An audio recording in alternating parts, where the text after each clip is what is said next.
Hello everyone, and welcome back to the Fluctus Channel. The President of the United States is considered by many to be among the most important public figures in the world.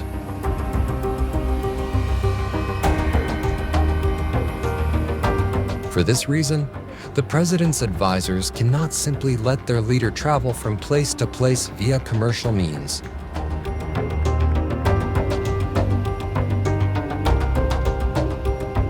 When the President of the United States needs to get around, he has a number of choices.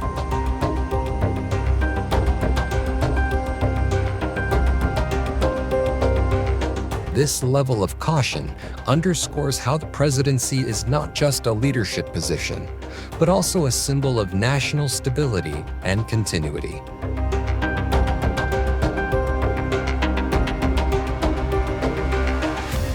As such, transportation arrangements for the president must reflect the gravity of this responsibility, incorporating not only advanced technology but also rigorous planning and operational secrecy.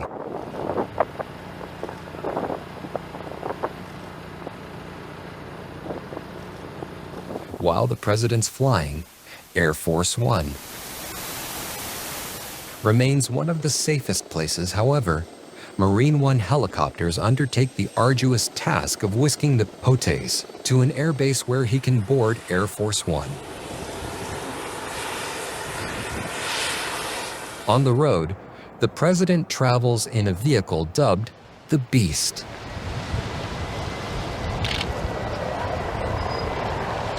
Each of these presidential transportation means is meticulously maintained and secured thanks to efforts by the Secret Service and the U.S. military.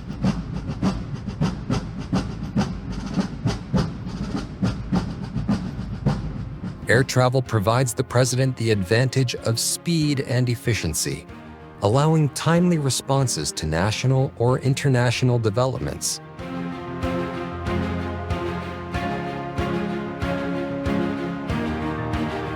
These helicopters are often seen taking off and landing on the White House lawn, a scene that represents both tradition and the cutting edge of executive mobility.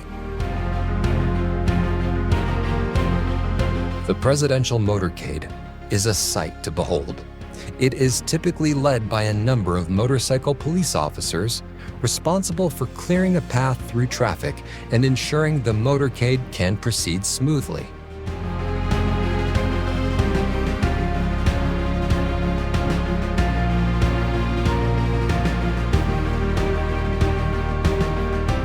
The convoys started getting enhanced protection over time, especially after World War II and the introduction of armored limos.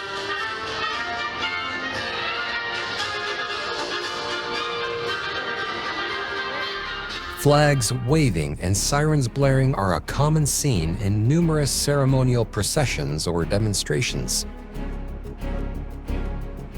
This includes complex protocols that focus on giving an outstanding spectacle and protecting the president and his entourage.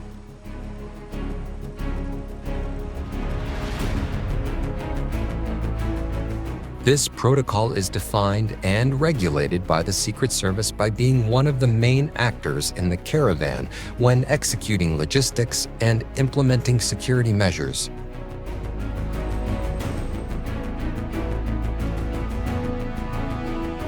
These services go beyond national affairs by also managing the movements of the country's senior officials when they travel abroad to attend events such as the G7 summit.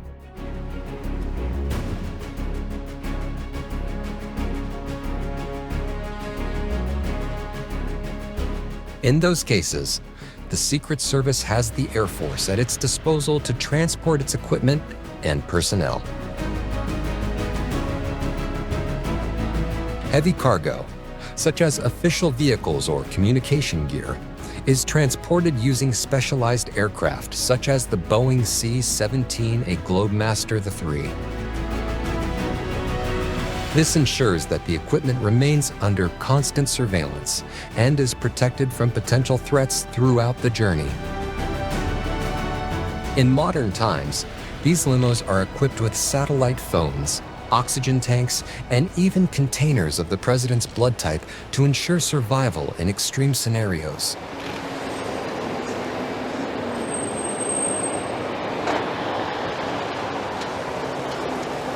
Each vehicle is subjected to meticulous checks before deployment to confirm it can withstand various forms of attack.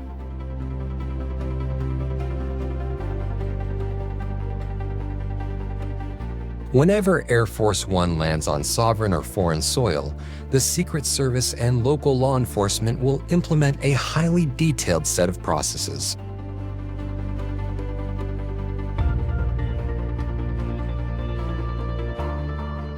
Though Air Force One sometimes receives a military escort, it's more common that planes will be standing by in the event of an emergency. In many cases, the airport will set aside a block of time so that Air Force One is the only plane landing and taxiing, providing adequate room for the Secret Service to usher the president and their entourage into the waiting vehicles.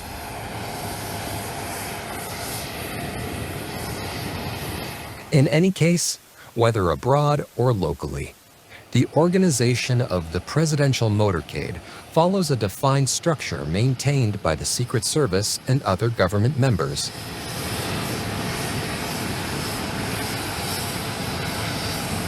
A route car and pilot car drive at the front of the entire motorcade to check the scheduled route in real time and help provide additional navigation to the fleet in case of any emergency changes. They are followed up by the lead car, who works as the brain of the operation and is the decision maker for the pack. All these vehicles are accompanied by law enforcement vehicles, also known as sweepers, usually police motorcycles and patrol cars. They keep the road clear so the motorcade can maintain a constant speed. These convoys can consist of up to 50 vehicles, each serving a distinct function ranging from decoys to communication support, and from emergency medical units to press vehicles.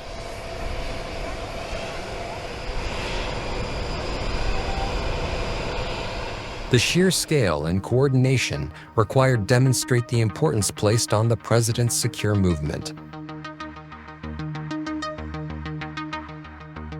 The White House Advance Team is responsible for planning every scheduling of the president's trips at home and abroad in great detail.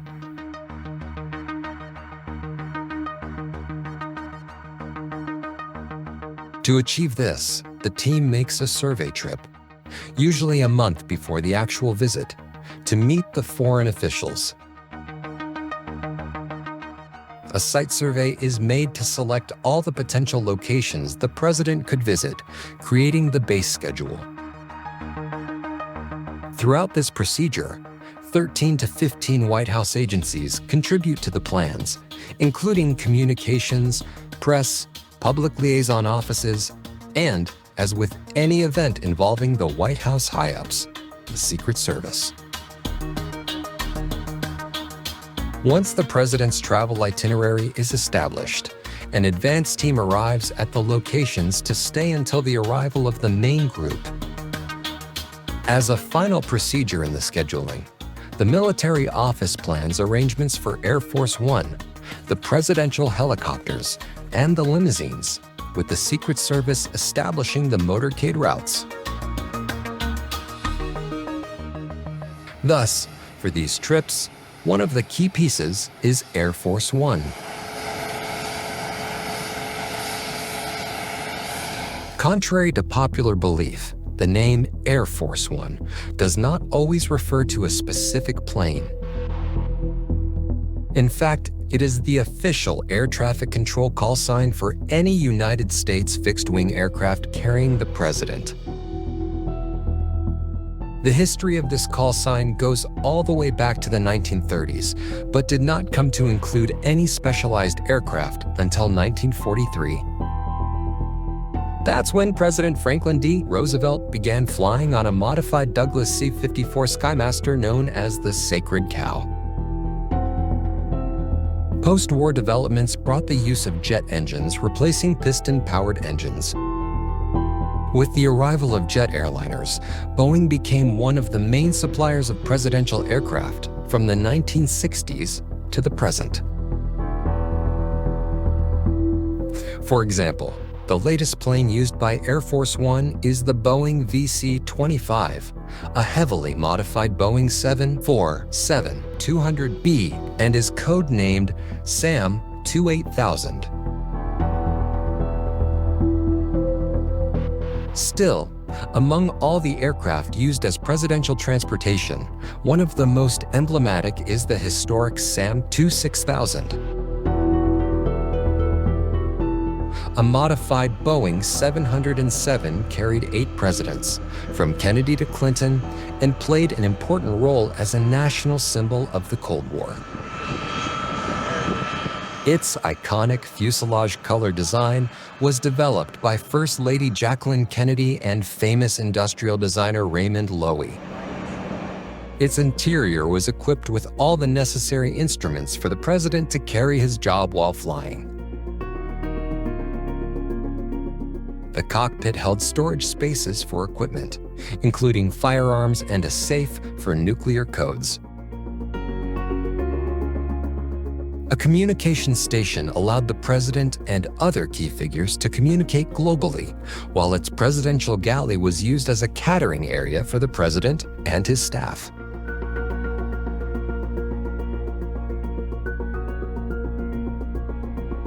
Those features and another few technological improvements allowed the SAM 26000 to symbolize American diplomacy and power. This preparation process involves liaising with embassies, local law enforcement, and aviation authorities to ensure coordination across multiple layers of government and security infrastructure. The aim is to mitigate any disruptions and ensure real-time contingency response capabilities.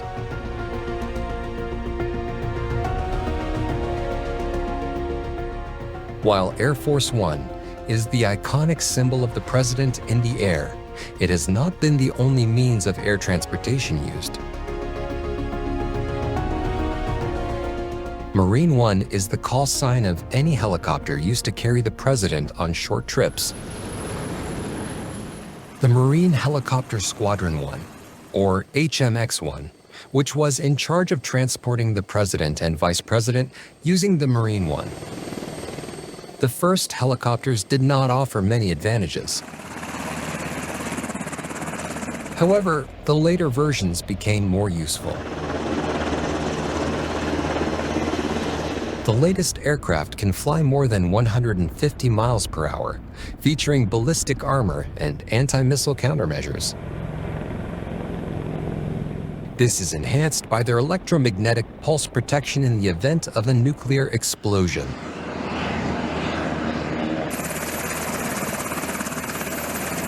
These characteristics of Marine One make the HMX one of the most relevant teams for the White House. HMX pilots receive special training to have the finest personnel to operate the aircraft. They become caretakers of this presidential asset and lead a group of 20 to 25 Marines. Besides taking care of the logistics related to the helicopter, the team also focuses on the maintenance operations of the helicopters. With their maintenance center in Quantico, the crew can work on almost any aircraft. These design choices reflected the values and aesthetics of the era, projecting an image of calm authority and technological prowess.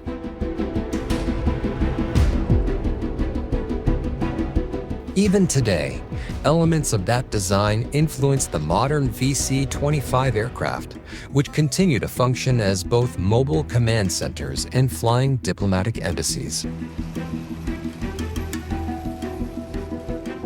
The presidential helicopters consist of VH-3D Sea Kings and VH-60N White Hawks.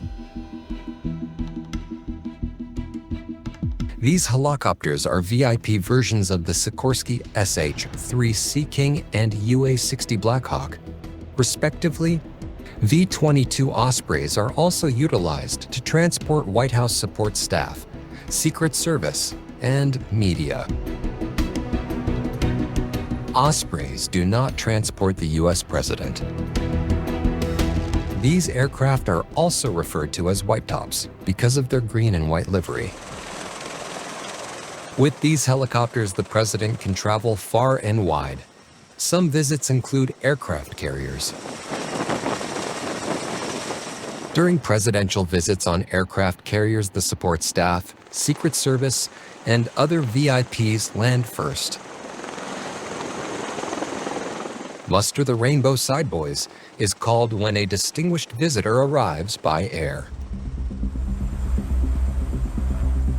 The president lands and alights from Marine One and is saluted while the Secret Service provides protection. The helicopter must also be protected, as it is the president's safe way off the ship. Secret Service forms a protective cordon around the helicopter. When the visit is concluded, the president is whisked away under Secret Service protection again.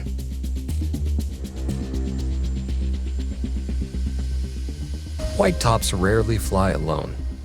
They are usually flanked by 5 or 6 identical helicopters to put off would-be attacks. The accompanying helicopters are decoys, so that potential attackers don't know which aircraft to target. That is just one of many ways the U.S. president is safeguarded. That's the end of this video. I hope you enjoyed it. Make sure to subscribe to this channel so you don't miss any of our new content.